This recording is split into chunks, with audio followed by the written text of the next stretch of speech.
दोस्तों आज इस वीडियो में हम बात करेंगे कि अशोक का धर्म क्या है, अशोक के धर्म के सिद्धांत, विशेषताएं, मान्यताएं एवं आदर्श क्या हैं। प्रारंभिक जीवन में कलिंग युद्ध से पहले अशोक के धर्म का क्या मतलब था और कलिंग युद्ध के बाद अशोक के धर्म का क्या धारणा थी।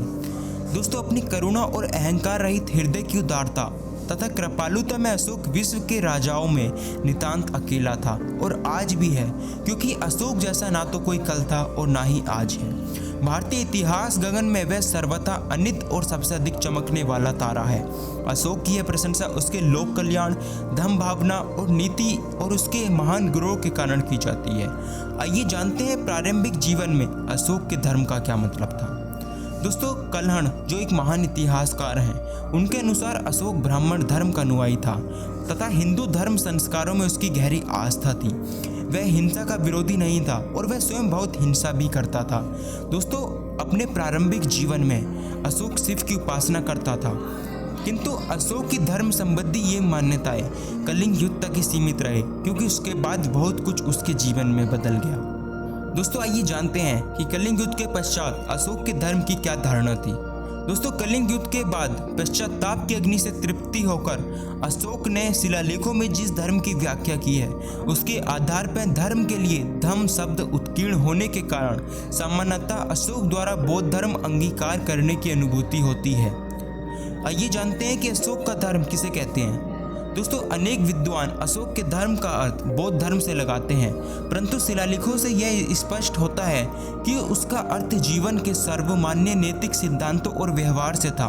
अशोक अपने दूसरे तथा 7वें स्तंभ लेखों में धर्म की व्याख्या कुछ इस प्रकार करता है। धर्म है साधुता, बहुत से अच्छे कल्याणकारी कार्य करना, कोई पाप न करना, मृदुता, दूसरों के प्रति व्यवहार में मधुरता, दया, दान तथा सुचिता।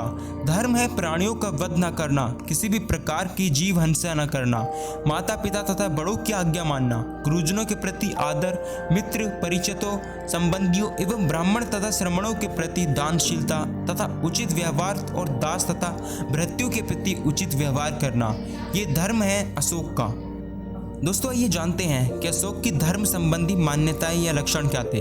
दोस्तों बौद्ध ग्रंथ महावंश, दिव्यवदन और सिंहल तथा चीनी, तिब्बती और इन देशों की यात्रियों जैसे फायान, हुएनसांग, इत्सिंग द्वारा अशोक की धार्मिक मान्यताएं मात्र बौद्ध धर्म ग्रहण करने के कारण बौद्ध धर्म से प्रेरित दर्शाई गई हैं।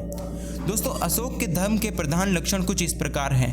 पापहीनता, बहु कल्याण, आत्मनिरीक्षण, अहिंसा, सत्य बोलना, धर्मानुशासन, धर्म मंगल, कल्याण, दान, शौच, संयम, भाव शुद्धि, कृतज्ञता, सहिष्णुता, बड़ों का आदर करना और नैतिक आचरण।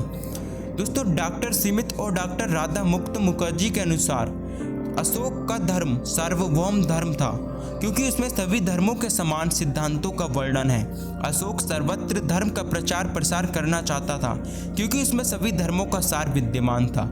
वस्तुतः अशोक का धर्म मानवीय भावनाओं से ओतप्रोत था।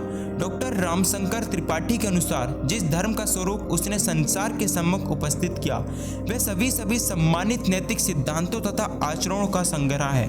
उसके जीवन को सुखी तथा पवित्र बनाने के उद्देश्य से कुछ आंतरिक गुणों तथा आचरणों का विधान किया है अशोक ने।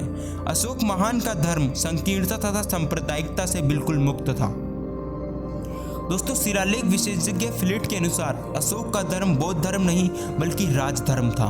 तो दोस्तों इस वीडियो में हमने जाना कि अशोक का धर्म क्या था, अशोक के धर्म के सिद्धांत, विशेषताएं, मान्यता एवं आदर्श क्या थे। अगली वीडियो में हम जानेंगे कि किस प्रकार अशोक ने बौद्ध धर्म का प्रचार प्रसार किया, उसने कैसी शासन व्यवस्था बनाई कलिंग युद्ध के बाद, और अशोक के धर्म के सिद्धांत क्या थे और उसकी क्या विशेषताएं थी। इसी तरह की वीडियो जानने के लिए हमारे चैनल से जुड़े रहें। धन्यवाद। जय हिंद, जय भारत। धर्म के सिद्धांत, विशेषताएं, मान्यता एवं आदर्श क्या थे।